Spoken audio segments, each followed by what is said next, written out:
Assalamualaikum warahmatullahi wabarakatuh. Perkenalkan, nama saya Abdul Aziz Jibanul Hakim dari Prodi Teknik Mesin 19A, salah satu mahasiswa dari Universitas Saputra. Saya di sini akan menjelaskan kembali pemahaman saya tentang kupling tidak tetap. Jadi, apa itu kupling tidak tetap? Kupling tidak tetap merupakan kupling yang digunakan untuk menghubungkan poros penggerak dan poros yang digerakkan dengan putaran yang sama saat meneruskan daya.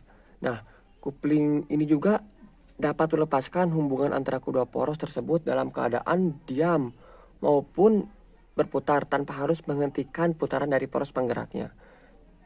Nah, itu merupakan penjelasan ataupun pengertian dari kupling tidak tetap yang dapat saya pahami. Terus ada juga cara kerja dari kupling tidak tetap ini. Nah, untuk cara kerjanya pada kupling tidak tetap ini, untuk cara kerjanya pada saat pedal kupling ditekan, maka si ujung tuas akan mendorong bantalan luncur ke belakang. Nah, si bantalan luncur ini akan menarik plat tekan melawan tekanan pada saat plat tekan bergerak mundur. Terus setelah si plat ini bergerak mundur, plat kupling terbebas dari roda penerus dan perpindahan daya terputus. Nah, ketika si plat tekanan gerak mundur, maka si kupling ini terbebas dari roda penerus dan perpindahan daya terputus. Nah, setelah itu bila tekanan pedal kupling dilepas, pegas kupling akan mendorong plat tekanan maju dan menjepit plat kupling. Nah, setelah dijepit plat kuplingnya dengan roda penerus dan terjadilah perpindahan daya. Nah, pada saat plat kupling telah bergerak ke depan, plat kupling ini akan menarik bantalan luncur sehingga pedal kupling kembali ke posisi semula. Nah, selain secara mekanik, sebagai mekanisme pelepas hubungan, sekarang juga sudah banyak digunakan sistem hidrolik dan booster. Nah, secara umum, sistem hidrolik dan booster ini sama.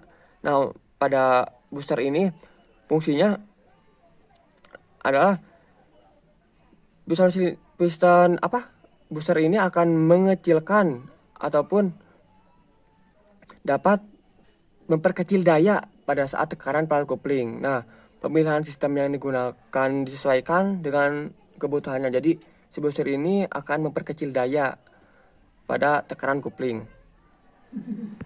Nah, pada sistem hidroliknya, pada saat kupling ditekan, maka batang penerus akan mendorong piston pada master silinder kupling. Nah, kemudian fluida pada sistem akan meneruskan daya fluida ini ke silinder pada unit kupling.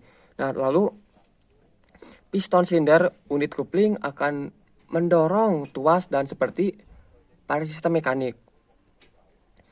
Nah, setelah mendorong ke sistem mekanik, maka plat kupling terlepas sehingga penerusan daya dari motor ke transmisi terputus. Nah, cara kerja hidrolik ini sama seperti cara kerja pada sistem rem. Nah, itu merupakan pemahaman saya dari cara kerja sistem ataupun kupling tidak tetap. Adapun pada kupling tidak tetap ini ada jenis-jenis dari kupling tidak tetap. Yang pertama ada kupling cakar. Nah, kupling cakar ini merupakan kupling untuk meneruskan momen dan dengan kontak positif.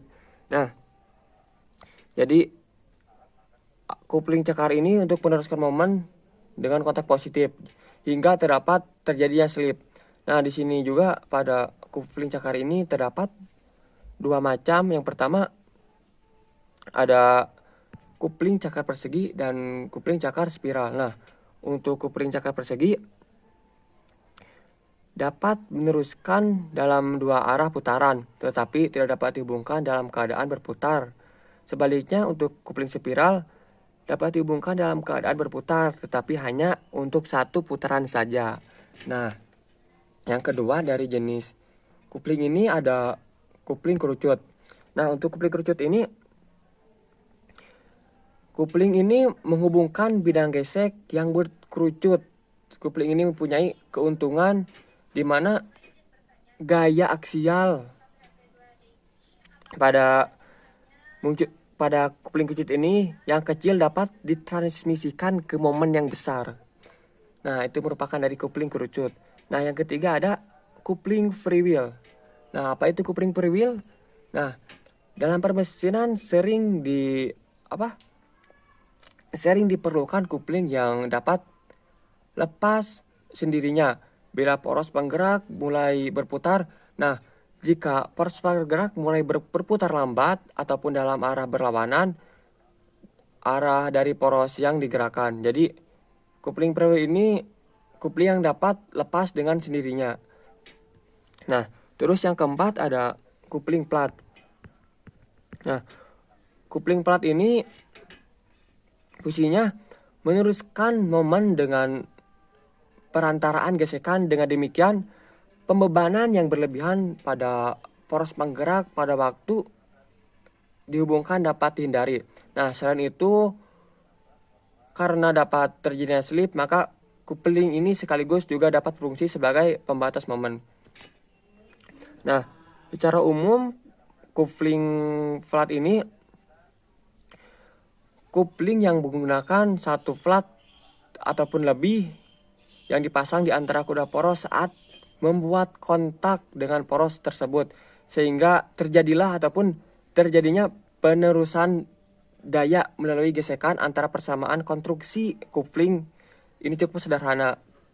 Nah, dan dapat dihubungkan dan dilepaskan dalam keadaan berputar karena itu kupling sangat banyak sekali dipakai. Jadi kupling plat ini banyak sekali pemakaiannya ataupun banyak peminatnya. Nah, itu merupakan jenis-jenis kupling. Adapun komponen-komponen utama dari kupling tertetap. Nah, untuk komponen utama dari kupling tertetap ini, yang pertama ada roda penerus ataupun biasa disebut dengan flywheel. Nah, apa itu roda penerus? Nah, roda penerus ini selain sebagai penstabil putaran motor, nah, roda penerus ini juga berfungsi sebagai dudukan hampir seluruh komponen kupling. Jadi, roda penerus ini fungsinya sebagai dudukan. Yang kedua ada plat kupling. Nah, apa itu plat kupling? Plat kupling ini berbentuk bulat, tipis, terbuat dari plat baja berkualitas tinggi. Jadi, bentuknya si plat kupling ini yaitu bulat, tipis, terbuat dari baja yang berkualitas tinggi. Nah, kedua sisi pada plat kupling ini dilapisi dengan bahan yang memiliki koefisien gesek tinggi. Nah, itu merupakan penjelasan dari plat kupling, komponen utama dari kupling tertetap. Yang ketiga ada plat tekan. Nah, apa itu plat tekan? Nah, plat tekan kupling ini terbuat dari besi tuang. Plat tekan berbentuk bulat dan diameternya hampir sama dengan dengan diameter plat kupling. Jadi tidak beda jauh dengan plat kupling.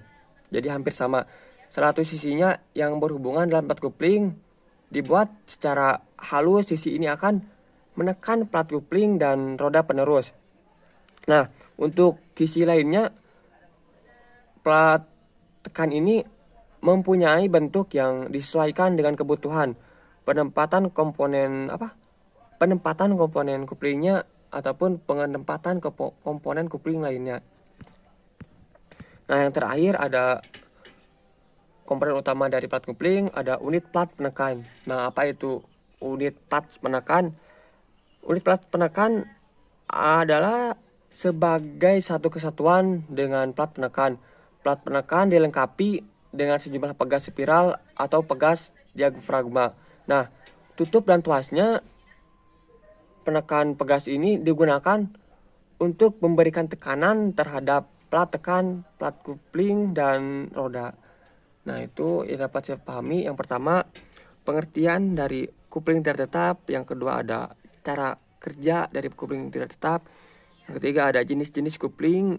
Dan yang keempat ada komponen utama kopling tidak tetap. Nah, mungkin cuma itu yang bisa dapat sampaikan. Wassalamualaikum warahmatullahi wabarakatuh.